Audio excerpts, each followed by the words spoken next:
He bought her to silence the loneliness, but found himself staring down the law with a rifle to protect her name. A widowed rancher.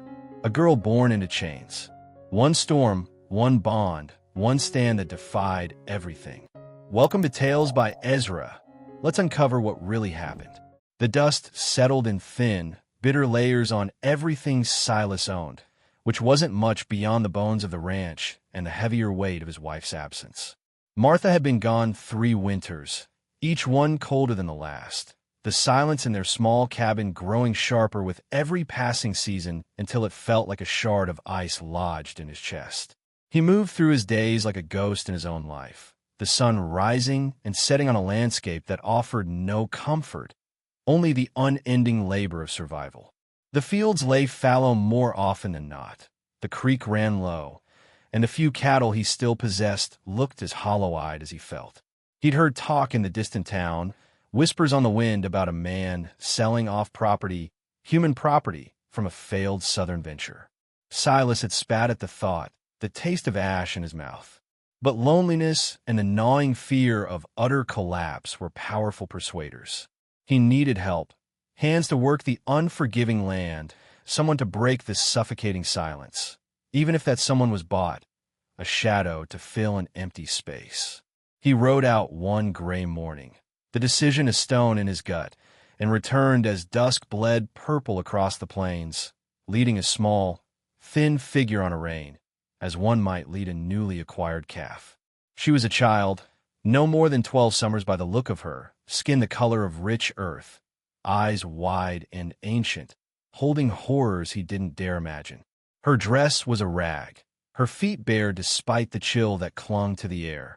He'd handed over coins that felt like betrayal, coins that should have bought seed or mended the barn roof. He told himself it was a transaction, a means to an end. He didn't ask her name. He didn't want to know. He pointed to the lean-to beside the main cabin, a space barely fit for animals. There, he grunted, his voice rusty from disuse. She hadn't flinched, hadn't made a sound, just slipped inside like a wisp of smoke, leaving him standing under the vast, indifferent sky with the cold seeping deeper into his soul. The first week was a silent battle of wills, or perhaps just a shared landscape of despair. He'd rise before dawn, the ache in his back a familiar companion, and find her already stirring, a small shadow against the gray light. He'd gesture towards the woodpile, the water trough, the chicken coop, and she would obey, her movements quick, efficient, devoid of any wasted energy. She ate little, the scraps he left for her on a tin plate by the lean-to door, and spoke not at all. Her eyes followed him, not with defiance, but with a watchfulness that pricked at his conscience, a constant, silent accusation. He tried to ignore it, to see her only as what he'd paid for, labor. But Martha's face would swim before his eyes at odd moments, her gentle disapproval a fresh wound. He found himself leaving a slightly larger portion of stew, an apple he'd been saving. Small gestures he couldn't explain, even to himself. The nights were the worst. The wind would keen around the eaves of the cabin, sounding like Martha's weeping, and he'd stare at the rough-hewn ceiling, the silence pressing in. Only now it was a silence shared with the small, breathing presence in the lean-to. He wondered what she dreamed of, if she dreamed at all, or if her nights were as empty and cold as her days. He'd given her an old horse blanket for warmth, a gesture of practicality. He told himself, nothing more. Yet, when he saw her huddled beneath it, her small form barely making a mound, something in him twisted, a forgotten ache. He hadn't felt this unsettled since Martha first took ill. This was different, though. This wasn't grief for what was lost, but a dawning, unwelcome awareness of what was present, what he had brought into his desolate world. He hadn't bought help. He'd bought a mirror, and it reflected a man he didn't much care for. The prairie stretched out, vast and unforgiving, under a sky that offered no solace. The child, whose name he still refused to learn, moved through this landscape like a phantom, her presence a constant, low hum beneath the surface of his days. He called her girl when he needed to address her, the word falling flat and ugly in the thin air. She never responded with more than a slight inclination of her head, her dark eyes, pools of ancient sorrow, holding his gaze for a fleeting second before dropping back to the task at hand. Her hands, small and chapped, were surprisingly deft. She mended the torn fishing nets with a neatness that Martha would have approved of, her fingers moving with a quiet precision that belied her years. She learned the rhythm of the ranch with an unnerving speed, anticipating his needs before he voiced them. The axe sharpened before he reached for it, the kindling stacked high before the evening chill set in. He found himself watching her, not with the detached assessment of a master observing his property, but with a grudging, almost fearful curiosity. Where had she learned such resilience?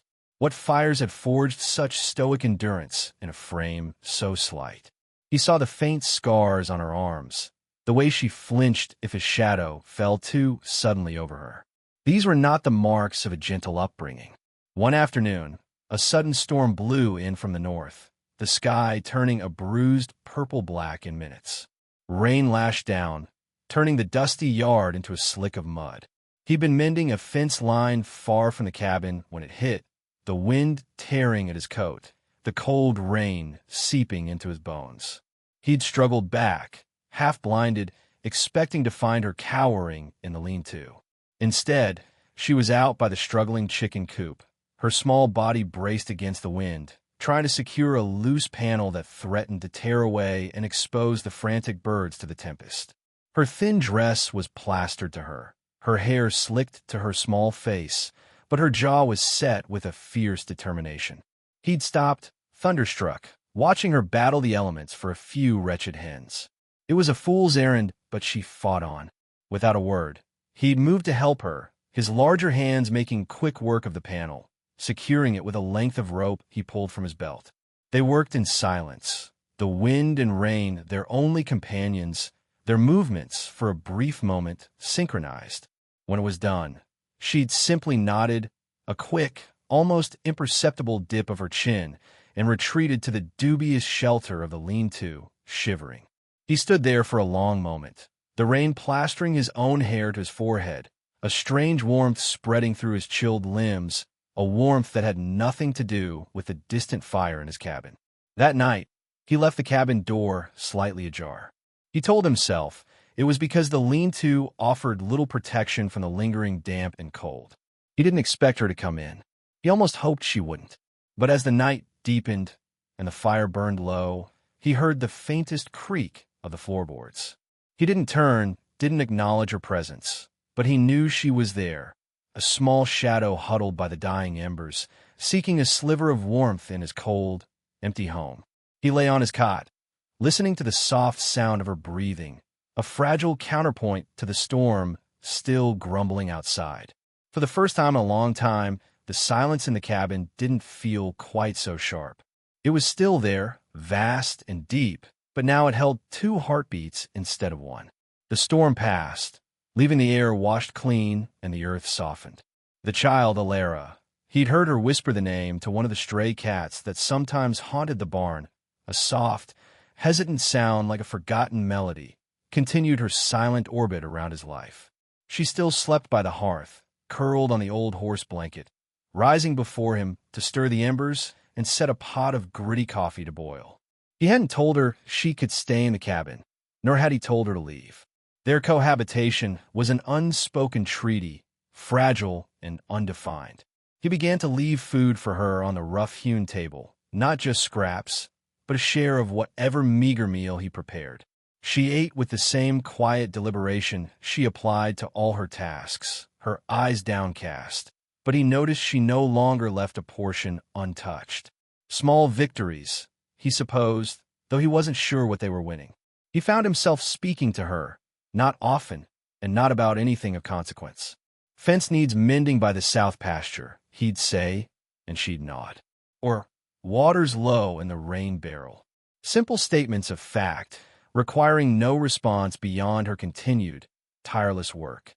But the sound of his own voice, breaking the accustomed silence, felt strange, almost foreign. One day, he was trying to repair a stubborn hinge on the barn door, his frustration mounting with each failed attempt. His tools were old, his hands stiff with early arthritis. He cursed under his breath, kicking at the unyielding wood. He felt her presence before he saw her. She stood a few feet away, watching, her expression unreadable. Then, slowly, she reached out and picked up a small, smooth stone from the ground. With delicate movements, she wedged it beneath the hinge, creating just enough leverage for him to work the rusted pin free.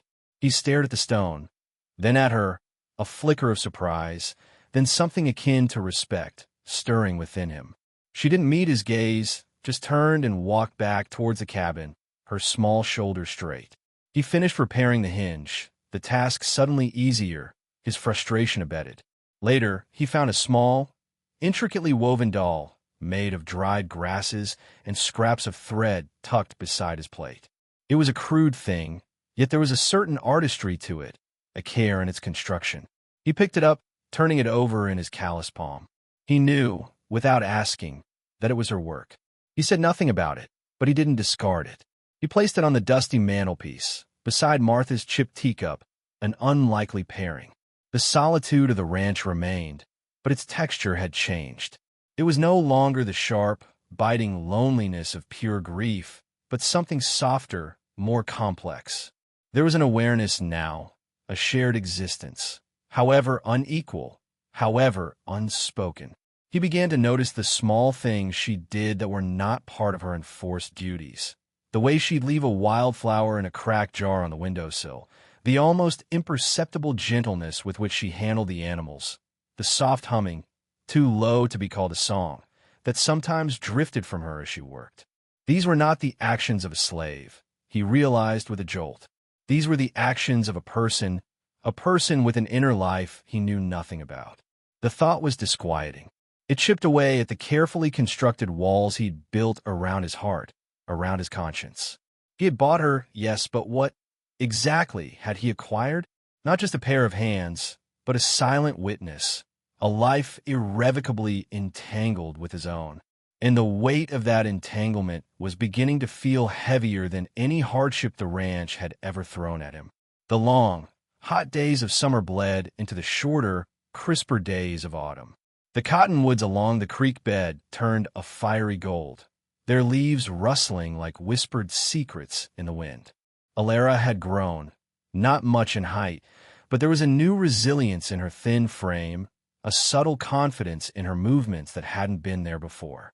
She still rarely spoke, but her silences were no longer solely born of fear.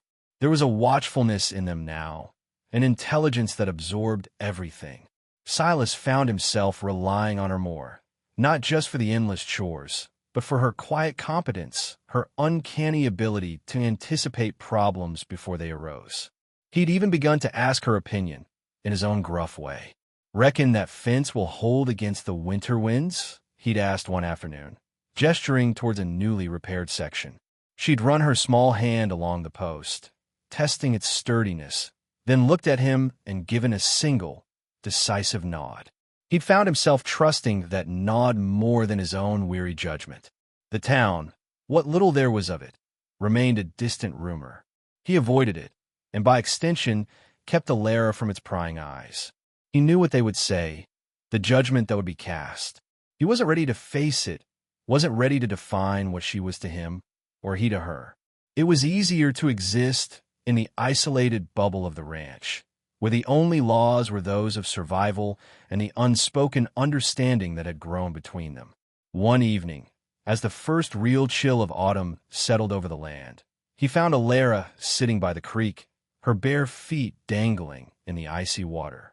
She was staring at the reflection of the sunset on the surface, her face serene, almost peaceful. It was a rare moment of stillness for her, and he hesitated to disturb it. He sat down on the bank a little ways off, content to share the silence. After a long while, she spoke, her voice so soft he almost missed it.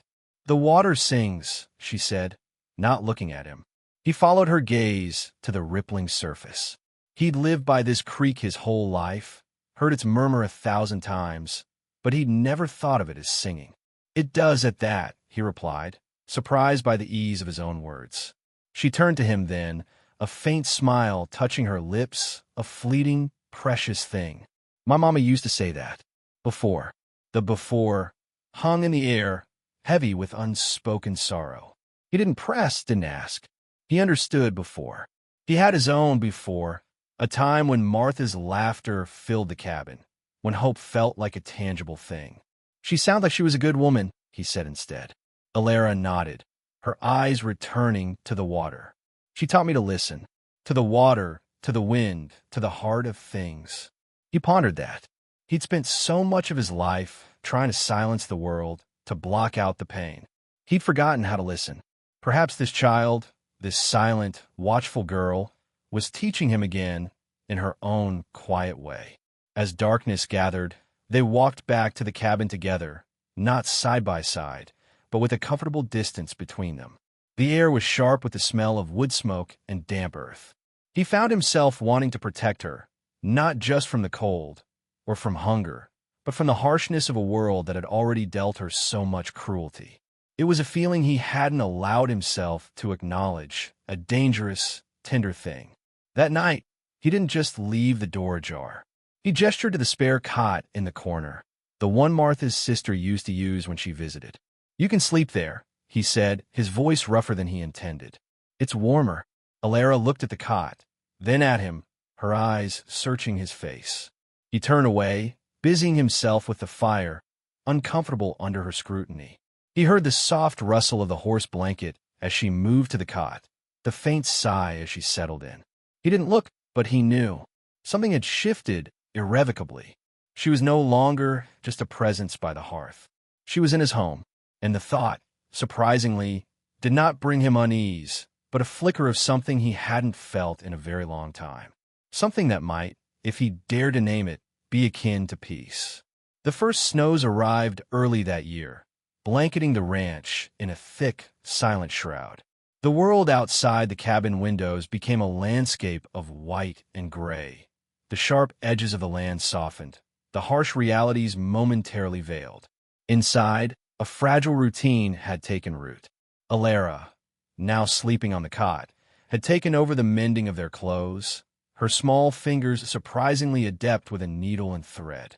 She patched Silas's worn shirts with neat, almost invisible stitches, and even fashioned a pair of mittens for herself from scraps of an old blanket. He watched her sometimes as she sat by the firelight, her brow furrowed in concentration, a quiet industry about her that both impressed and humbled him. He had started teaching her letters. It had happened by accident.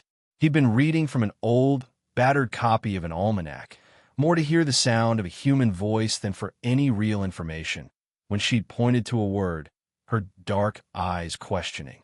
He'd hesitated, then sounded it out for her. "Wind," he'd said.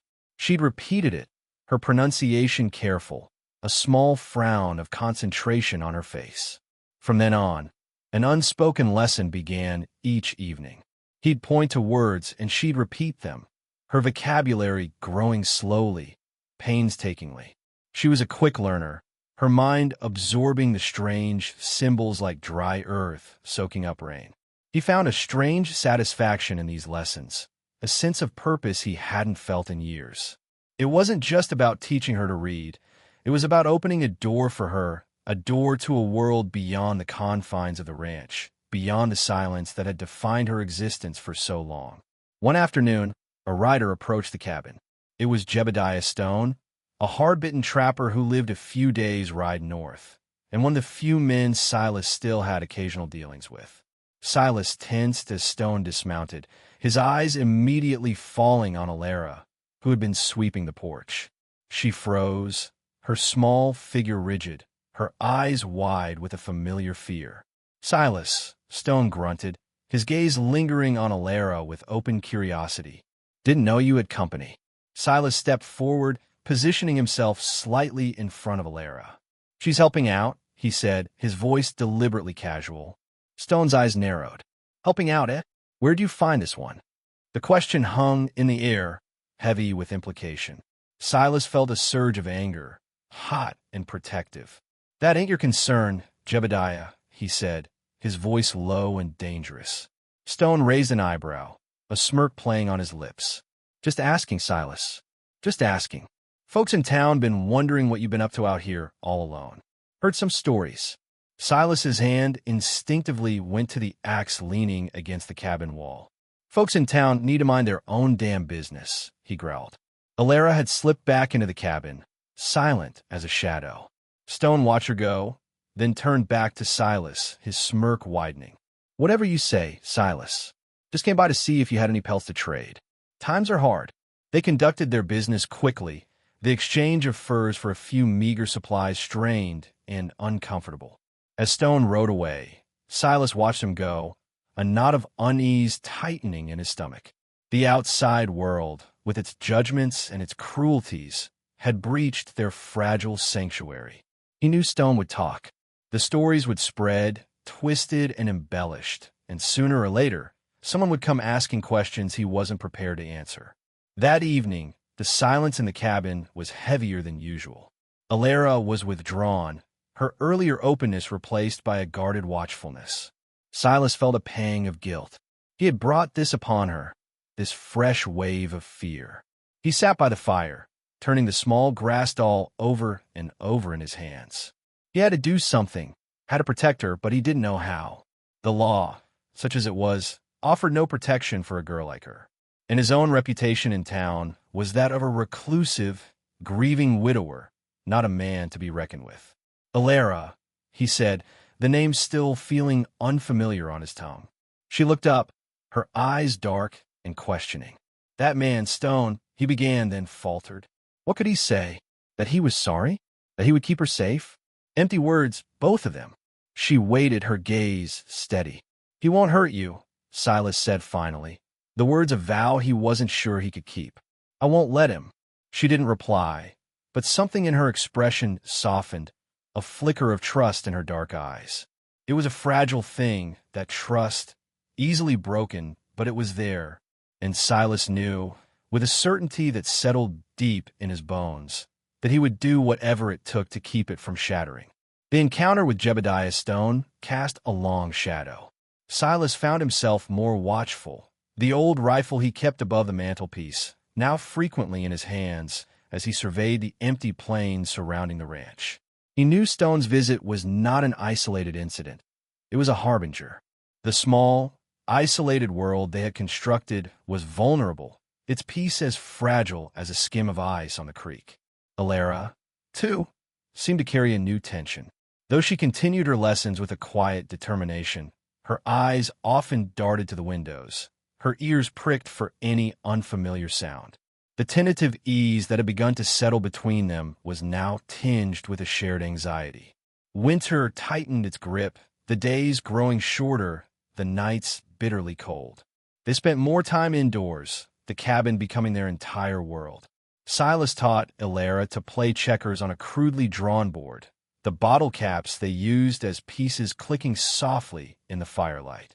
She was a surprisingly shrewd player, her small face serious with concentration as she anticipated his moves.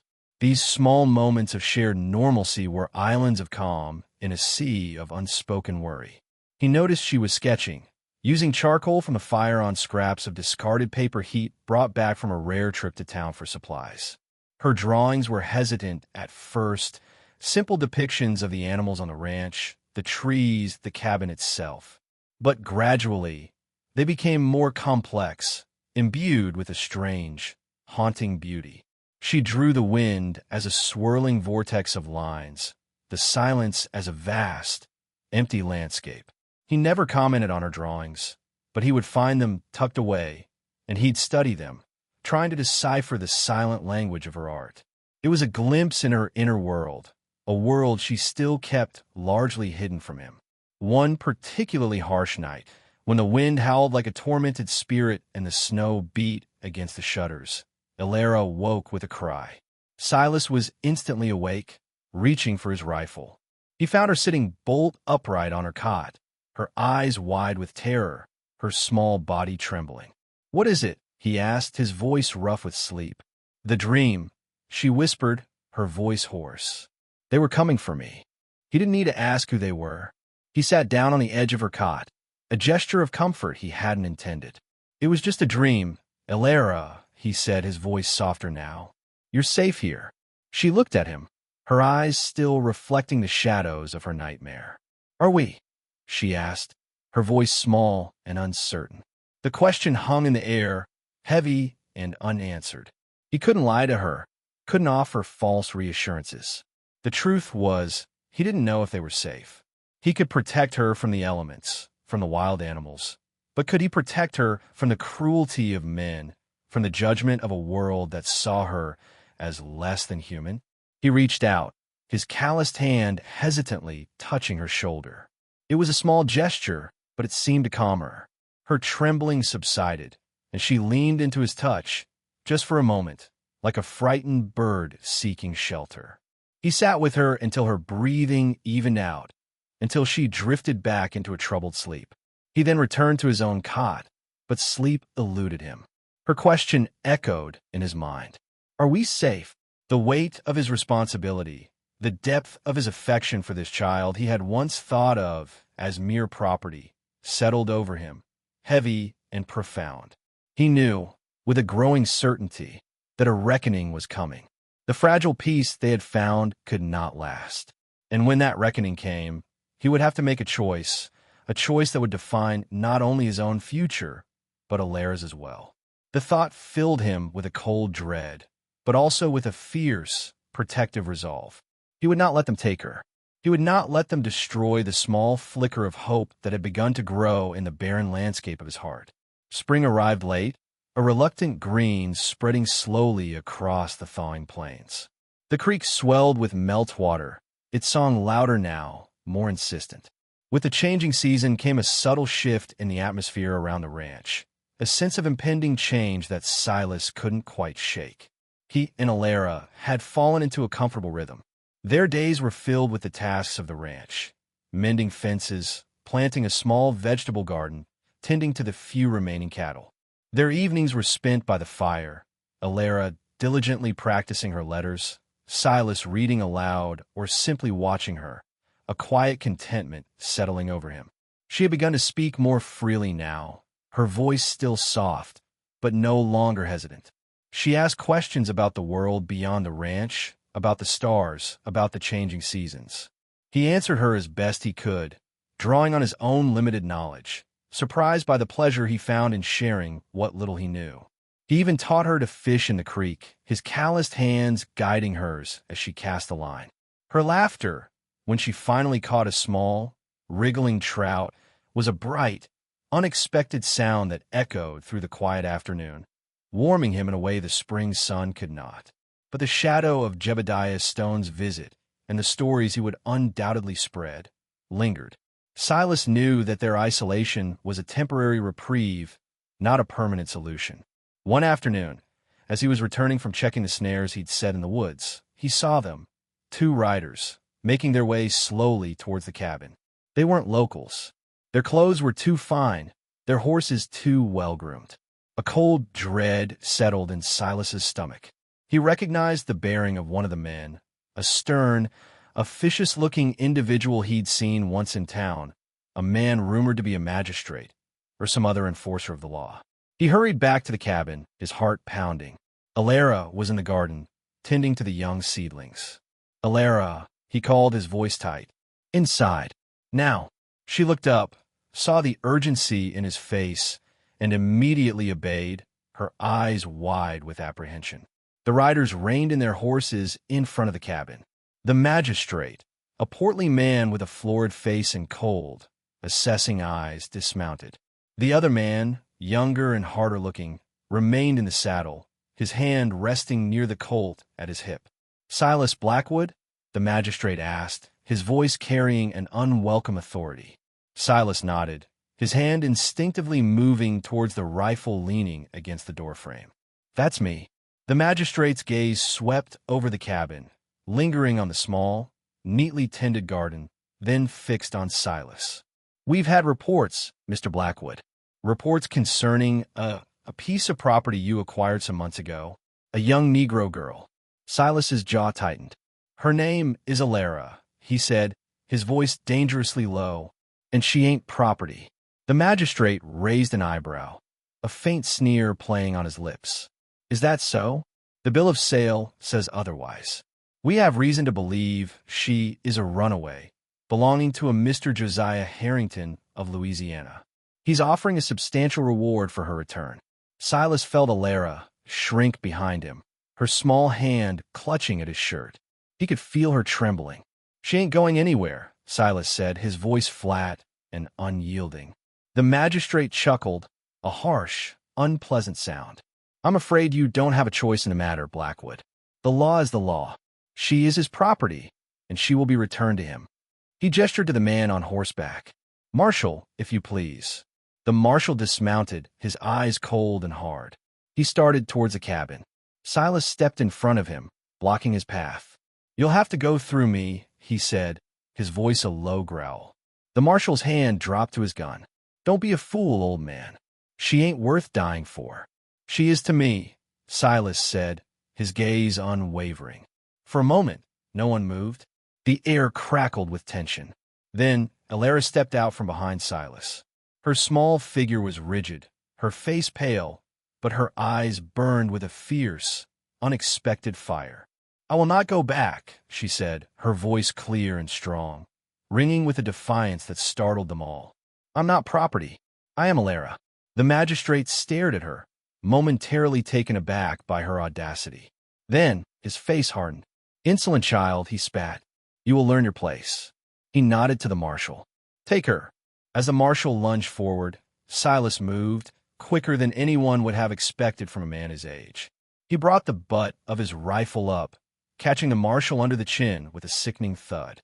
The man stumbled back, dazed, his gun clattering to the ground. The magistrate, his face purple with rage, fumbled for his own weapon. But before he could draw it, Alara darted forward, a small, sharp gardening trowel clutched in her hand. She swung it with all her might, catching the magistrate on the wrist.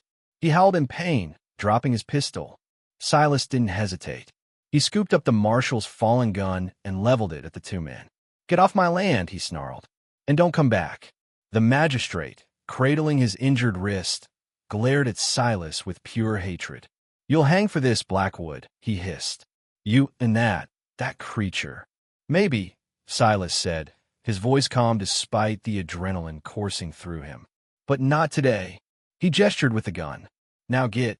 The two men, defeated and humiliated, mounted their horses and rode away, their threats echoing in the quiet afternoon air.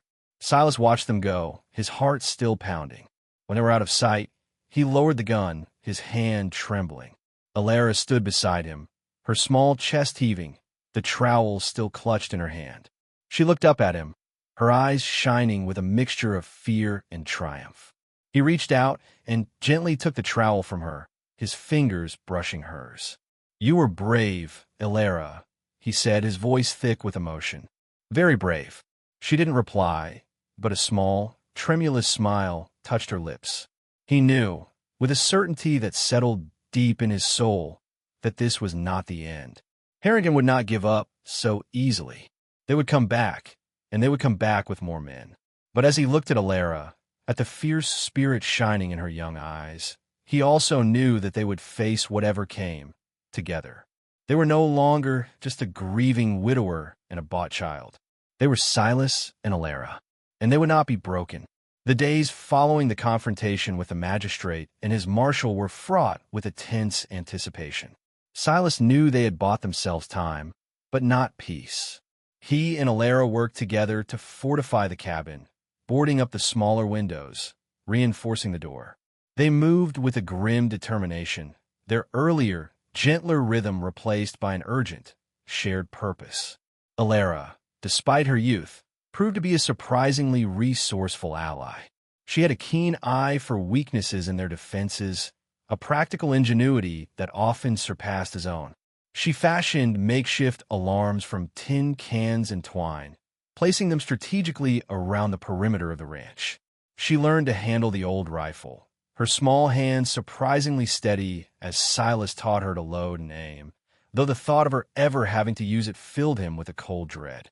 Their conversations were sparse, focused on the tasks at hand, but their silences were filled with a deeper understanding, a bond forged in shared danger. He saw a new strength in her, a resilience that went beyond mere survival. She was no longer the frightened, silent child he had bought. She was a young woman, fierce and determined, fighting for her freedom. He found himself admiring her, this slip of a girl who had faced down men twice her size, armed with nothing but a gardening trowel and an indomitable spirit. He also found himself wrestling with a growing conflict within himself. He had bought her, an act that now filled him with a profound and bitter shame. He had treated her as property, as less than human, and yet she had shown him more humanity, more courage, than most of underscore the free men he knew. He owed her more than just protection. He owed her her freedom, properly and legally, if such a thing were even possible.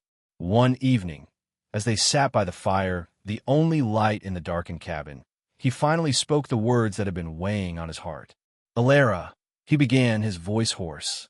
"What I did, buying you, was wrong. I see that now. And I am sorry."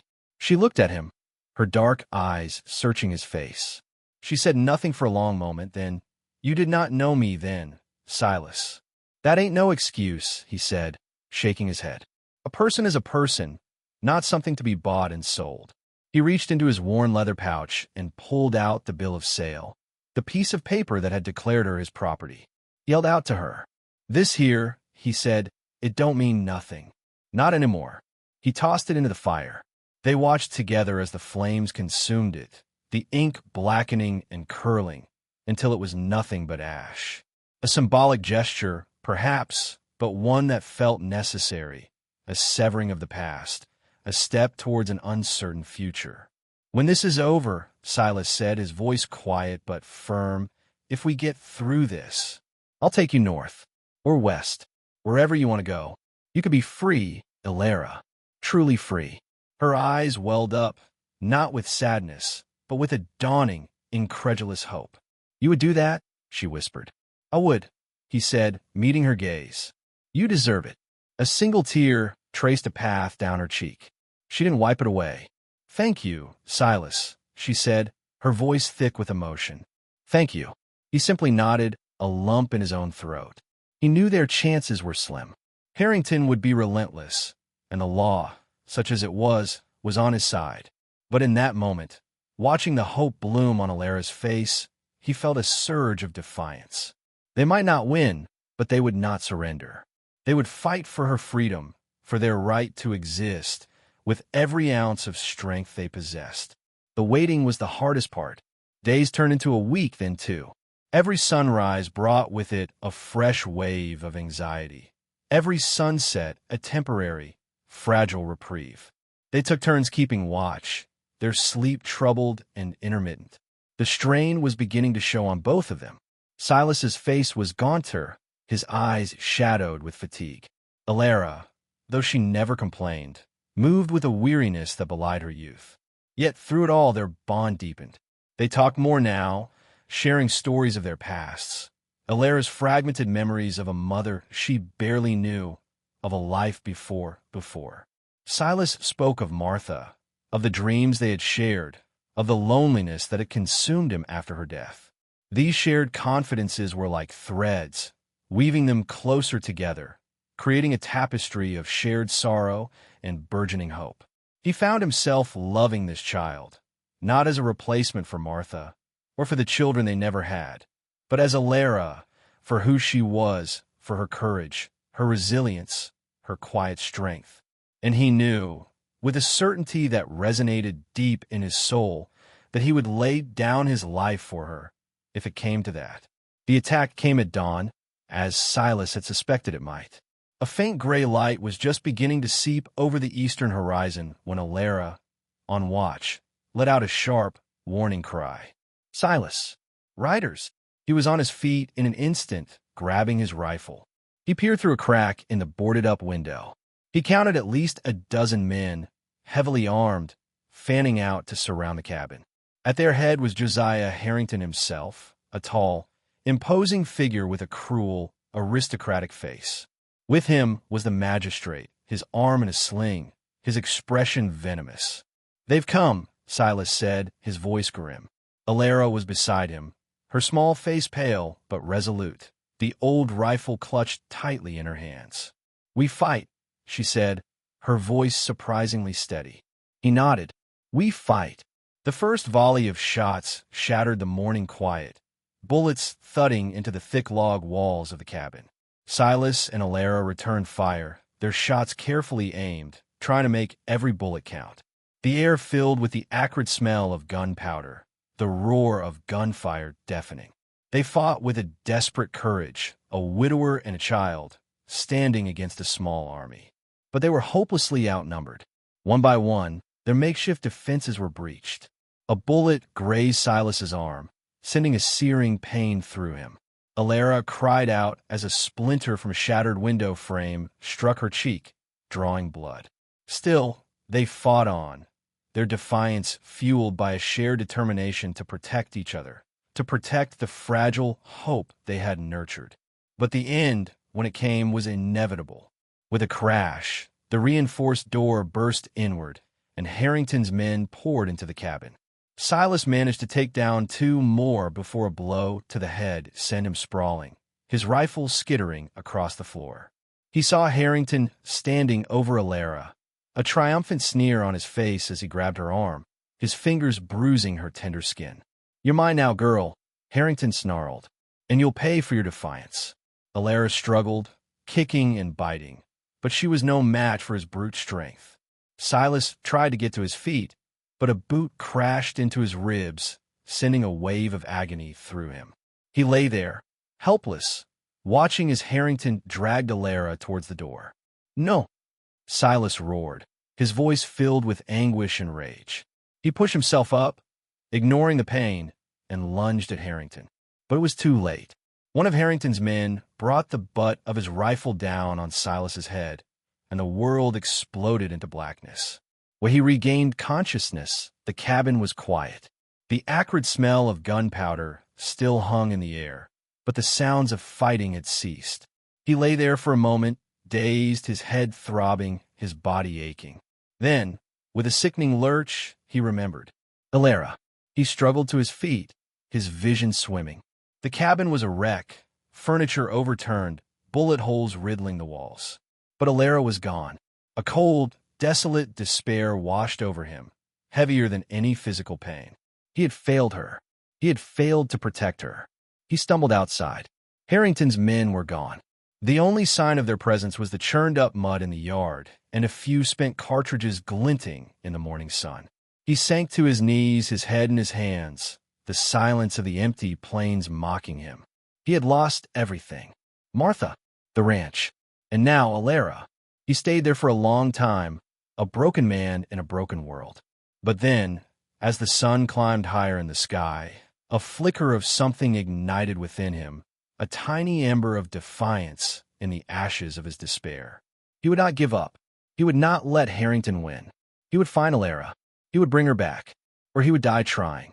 He rose to his feet, his body aching, his heart heavy, but his resolve hardening.